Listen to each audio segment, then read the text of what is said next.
Hello, friends. Today I'm playing with some leaf and leaves, and I just wanted to share with you a few things that I get asked about this so much from you guys about. I'm getting the flowers down, but just can't seem to get the leaves. So I'm just going to give you my, let's see, there's one, two, maybe 5 or 6 tips for creating some really cool, interesting, fun leaves. Just to go through my supplies real quick, I'm actually using my brushes. I'm hoping these come out in August. You can absolutely use that Degato set that I talk about a lot, where you get a whole set of them. Let's see, where are those? A whole set of the round brushes. They're student grade.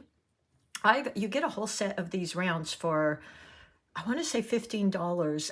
Great quality. I've been using them for over a year. They're fantastic. They're great for a beginner to start with. You can also use, one of my favorites is that 8 round, the Velvet Touch. Love that one. That is like a staple on my desk. But I am playing with my brushes I designed. Can't wait to be able to share them with you. There has to be enough interest. So please go to the link and you can kind of read about them, and you can even sign up and have them notify you when they do come out. I'm using my Artisto paper. I'm going to use this large sheet so that I can fit all of my little examples I'm going to share with you. And like I said, I'll have 6. And then I'm just going to do a quick swatch here using my MeiLiang paints today. Another fabulous student beginner palette here. Of course, if you can, afford to paint on Winsor Newton every day, I can't. By all means, buy what you can afford and what makes you happy. I have used Winsor Newton for years. I use them for my paid work, but these are just fabulous. I mean, look at these colors. They're so vibrant and beautiful. They're not going to have the light fastness that Winsor Newton would have, and that's why I use Winsor Newton if I'm doing a commission piece or something, but they are just beautiful. They're rich, they're creamy, and they're only, I believe, $15 for this whole set. So can't say enough about those. I've got my water well. These are both Meeden. Love them because look at these great big huge wells I can paint and mix in. Aren't they great? And this is my clean water, my rinse water. So I'm always cleaning, always rinsing my brush. Very important for watercolors. And I have a paper towel here. All right, the colors I'm going to use today, let me just get some of them mixed up. I don't typically wash my palette out because I have my favorite colors. So the yellow green is one of my favorites. I'm just going to put that in here next to the yellow. Just get some of that in my palette, because if you're working wet and wet, you don't want to be stopping and having to get a color on the palette, because then your painting will dry and now you're not working wet and wet. I always am mixing my olive green, which, look at that, is a beautiful dark rich green.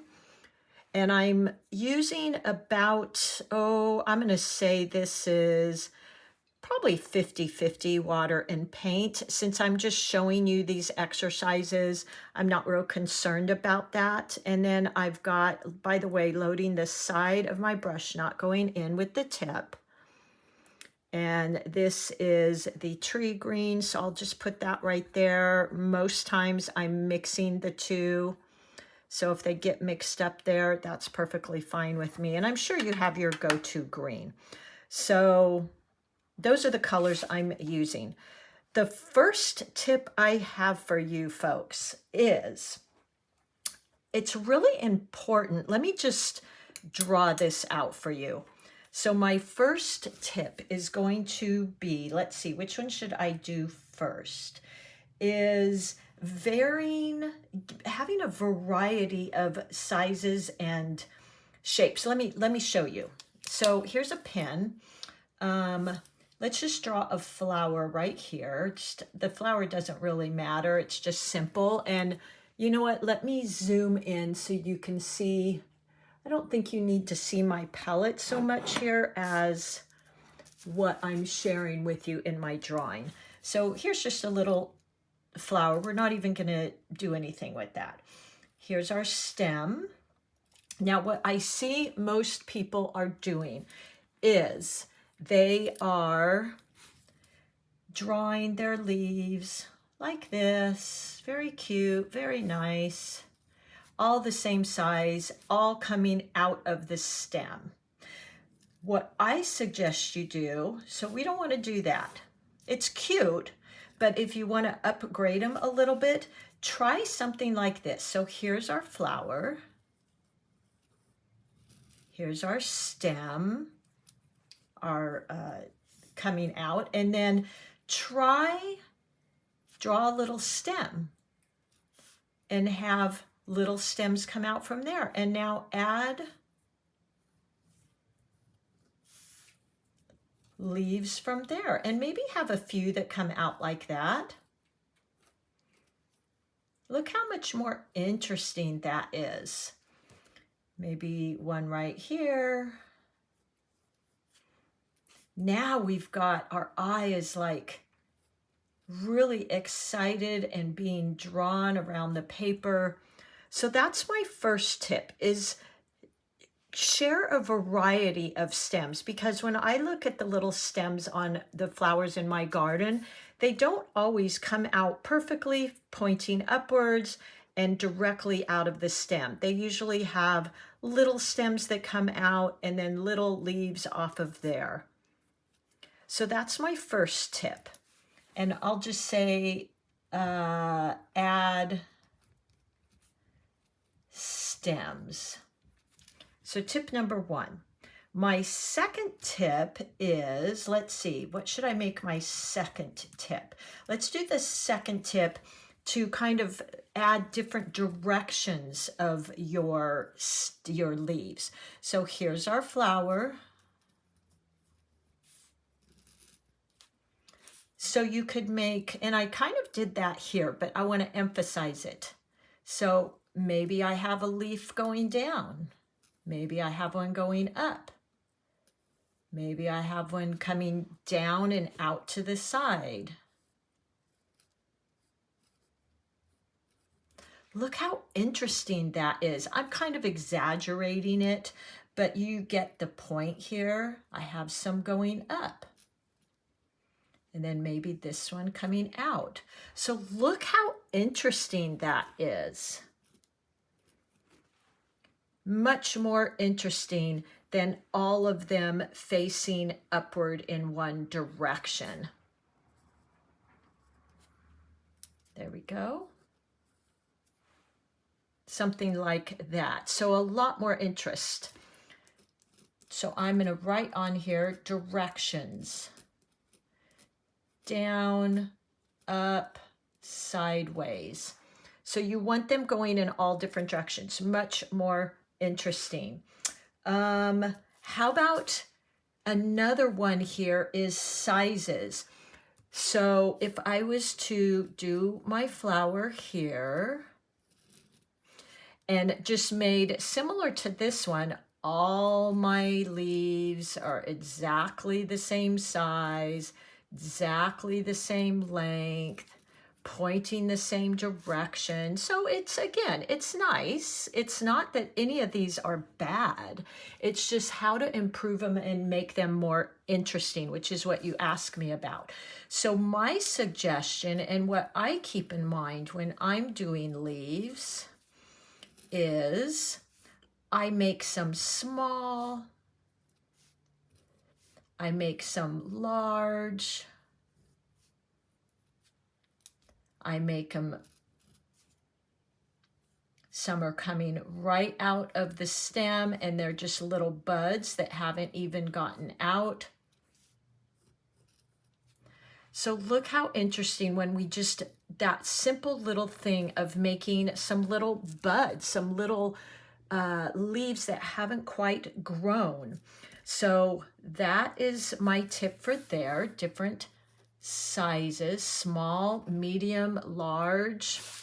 And then let's see, what's another one? Okay, here's one that I talk about a lot, and I'm actually going to show you the example here because I think that's important. Let me just draw some little leaves. Okay, this one I am going to use. So we want to, this is what I typically see. All the leaves are exactly the same color, exactly the same value, meaning the darkness or the lightness. There's no variation. Again, this is okay. It's not that it's not pretty, but let's now go in and draw one and play with those values. Let me see if I can zoom in a little bit more. Oh, we're good. Okay, so let's create our flower here and do the same thing.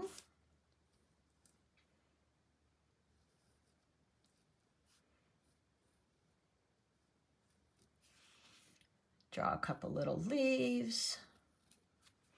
Okay, now we're going to create some really light values, which all that means is, let me get my little palette here.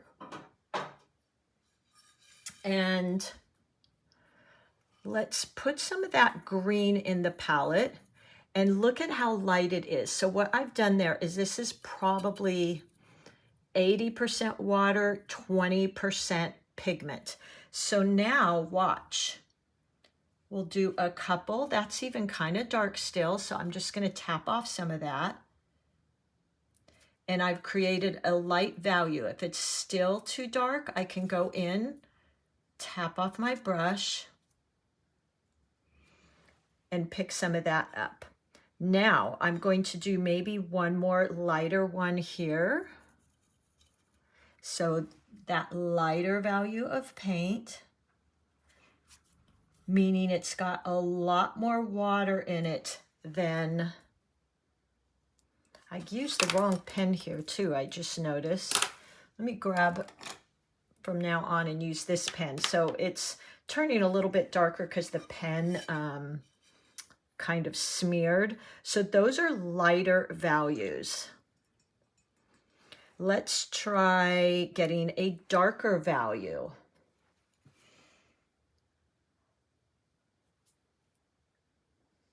So just adding in, that is 80% water. I mean, 80% pigment, 20% water.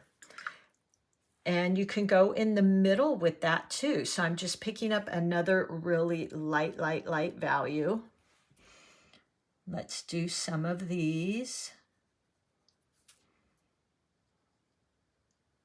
So look at how much more interesting that is, because you have these dark values and these light values. A lot more interesting. I'm actually going to use this pen and draw in just a few more, because what happened, and that's a little heavy on one side with the leaves, but that's okay. I just want to show you a couple more of those light values. So very pale value.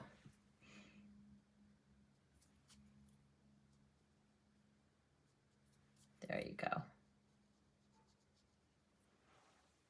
And it just makes it so much more interesting, I think. So that is that tip, values, and practice swatches where you're taking your green color or whatever color you might be using, and you're creating a value list. So you've got this dark value here. And then if you added some water to that, you'd get a medium value like this. That's actually almost a light value. And then go into, where's my palette here, your really light value. So you've got 3 different values here, and I always try to incorporate all of those into my paintings.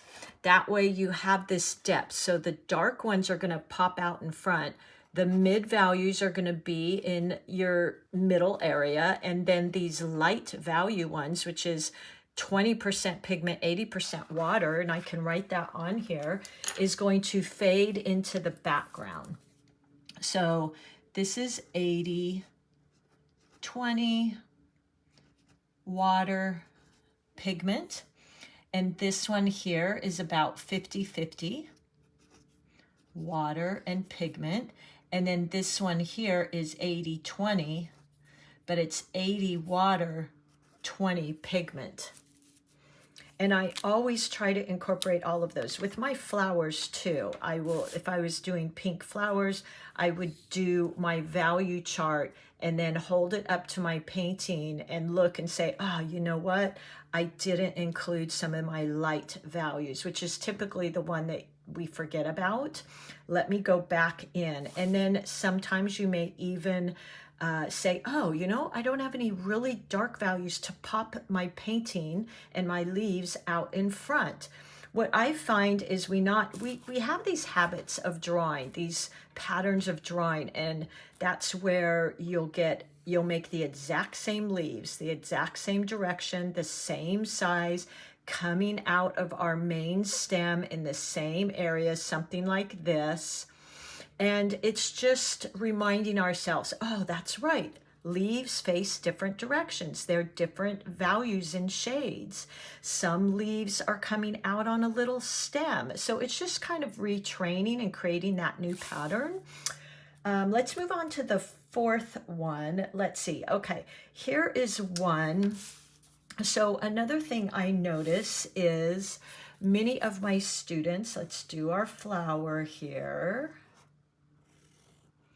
will create leaves and they're just straight. So for the most part, all of these are straight. These are bending downwards, but they're still straight. So why not create some interest with some bends or the leaf flipping up? So here's one. We could do the leaf like this. And then maybe on the side, this is the leaf, it's folded over. And then here we've got one up there, that's fine. We've got another one here. Let's bend it over. There we go. So now we've got that bend. Let me do that one again for you, but here's this one.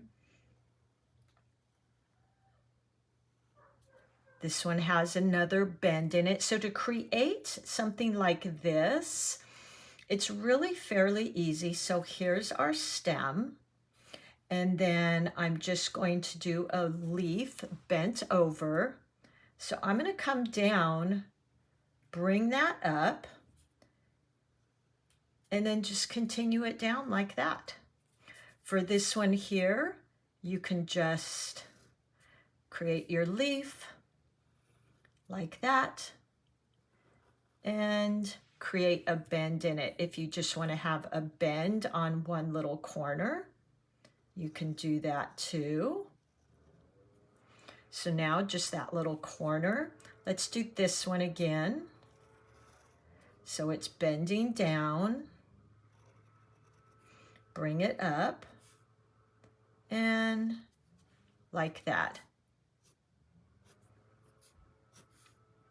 So create a little bit of interest, have some fun with them, because not all leaves are going to be perfect. Most leaves are going to have some type of little fold in them, maybe a little crack in them.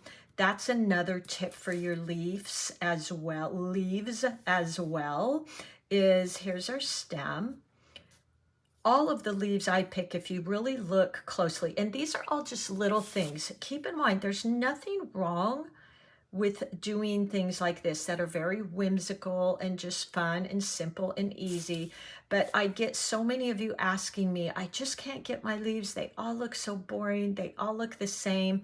So values, sizes, directions they're pointing, adding a stem the leaf comes out on. So not every leaf is just shooting out of the main stem.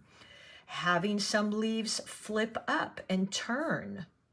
And then some leaves, most leaves, if you really look at them, they're not perfect. They might have little pieces, a gouge out of them. And these are the things that really make your leaf look so beautiful. So here's a leaf, a rose leaf, which is usually fatter, and they have a very uneven surface, or mine do. They have little jagged pieces. Here's one that I pulled out of my garden the other day, and it really had some jagged pieces missing out of it. I think my squirrels got to it. So you can play with that as much as you want. If that isn't something you care about, then just create the leaves, and that's perfectly fine. It's all about what you're looking for and what you want, how much detail you want. But these things can make a huge, huge difference. My last little tip I want to give you is, let's do a flower here. These are such fun, easy little flowers. Here's our stem. And then let's create some leaves coming out.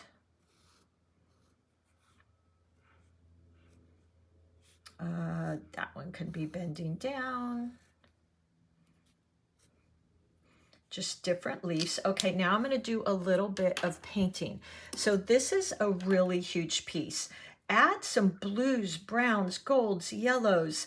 Even add the color of your flower. I talk about that a lot into my stems, so that it's bringing this coherency into your flower and your leaves, like they're part of the same. I know my roses, they have a lot of pink in the leaves. So when I do my rose leaves, I will add on just the tiniest bit. I'm just using the tip of my brush, and I go in and I just add in a little bit of pink. And it really makes this difference. It makes your viewer kind of stop and go, oh, look, there's something interesting here. There's a chunk out of this leaf. So here, let me push my paints up a tiny bit. There we go. Move everything. And here is my last tip for you. I'm going to add some more green here. Is when I'm loading my brush here, and if you need to tap off, tap off. And let's just create, so just a simple leaf, point, press, and down. So I've added that in. And now I'm going to go in and add some brown while it's wet. This is my favorite tip. Tap in a little bit of brown and let it blend like that. And then maybe even, I'm going to rinse my brush, add some yellow in there. So get some different colors, get some variety in there. Let's paint this one here. So point, oop, way too much paint. I didn't tap off my brush. So I got that blob there, just tapping off on my paper towel. So I've got that, and then I'm going to come underneath. And in the underneath part, which I'm going to assume is a little darker, I might add some pink from my flower. It's an opposite of green, so it's going to darken that.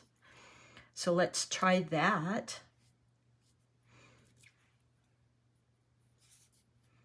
I like to mix my colors, by the way, on my paper. So see that interest? I might even add some yellow to this just to really make it look like it's shiny. I mean, not shiny, lighter. So again, I'm exaggerating some of these techniques, but just to show you how adding that can change your whole leaf and create so much more interest. So let's do another one here. Point, side of my brush. Let me put a little bit more in there. And now I'll go in with that brown. I always love adding browns in. I think they're so pretty. And just tap in. There we go. And let that flow. And as you sit here, it will become prettier and prettier. So I'm going to also add in a tiny touch of that yellow color, although this already has some yellow in it. So maybe what would be prettier is a darker green in there. So look at how much that is spreading. There you go. So much more interest. And then let's do one more down here. We'll maybe add some blue. So here's a leaf, point, press.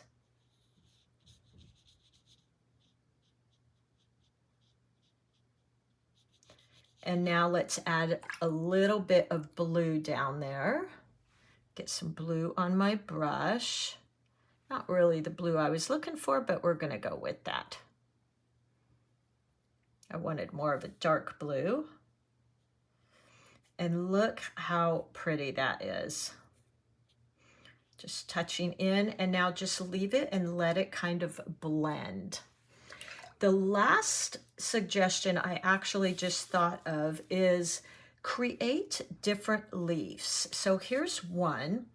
Point, press, point, press. So here's just our standard leaf, 2 C strokes, right? That's just nothing wrong with it, perfectly fine. I can't stand not to add a little bit of color or something to it, so I'm just going to do that real quick. There we go. But the other thing you can do is point, press, there's our C stroke, and then leave a little white space on the inside. Point, press, and don't quite come down all the way. So you've left a little white space in there, and you've also just shortened one side. So the whole leaf isn't just perfect. And look at how beautiful these colors are. Look at how much more interesting that is than just a solid plain green leaf. So we'll do the same here. Add in maybe some yellow, maybe that tiny bit of blue. There we go. So much more interesting. You can, let's see, let's try one more leaf here. Grab some paint. Let's see, let's do a leaf here. Point, press. Oop, I need some more water on my brush. Point, press. There's our leaf. Point using the side of my brush. There we go. And pick up enough paint. Just get that so you can see it on camera there. And then let's do the other side, just a thin little leaf, a thin little line. Another version of just making your leaves more interesting and making them so much more lifelike. So it really, this can up your painting without really even trying. Tap off my brush. Too much there. Now again, I exaggerated that so you can kind of see, but you get the point. And trying some of these techniques I think is really going to add so much more to your paintings. This is the first way I can always kind of tell a beginner. So I'm making the inside of this one darker. And then where the leaf's going to turn up, I'm going to make that really pale, a light value. I don't want to get too close to that because it'll just blend in, but much, much lighter. I would even go darker with that. You could do that by adding in that red of your flower or pink of your flower, whatever color your flower is. So leaving white spaces, adding in color, shortening one side and maybe thin and thick, playing with that. We've got our colors here, so interesting. We've got colors here, so the outside of the leaf flipping up is opposite of what's on the other side. Adding in some raggedy edges because not all leaves are perfectly symmetrical, right? Some are. I have plants that definitely are. My loquat tree, not my fig tree, my loquat tree, the branches are almost perfect, every single one. But a lot of them have been eaten, they've broken, they're dried, different things going on. And then I will offer this little sheet if you like. You can download it to kind of remind you of some of these things. And I hope this helped. All right. Happy painting, everybody. If you are curious about my brushes, I'm hoping they will come out in early summer. I still need to do the packaging design, some paintings, but if you go to the link that is in my description, you can go there and kind of read about what brushes will be in there, and you can also sign up for them to notify you. It helps me as well to get them released as soon as possible. I will link the pen I used, my paints, my paper in the description if you need that. And I try to upload to my website as many of these free drawings that I offer you as often as I can get in there. It's under free resources, or you can email me. If you like, you can buy the tutorial kits for $2.50 on Etsy. If you just want to give me a little $2.50 contribution, you get to download those. So I'm adding these things in because I'm getting asked about them daily. So I don't share that as often as I should. And most of all, just thank you for being here and making this such a fun and healthy and happy place. And let's just keep enjoying this beautiful, beautiful, truly magical medium. All right, everybody, I hope this helped and I hope you will play with this and I will see you soon. Bye.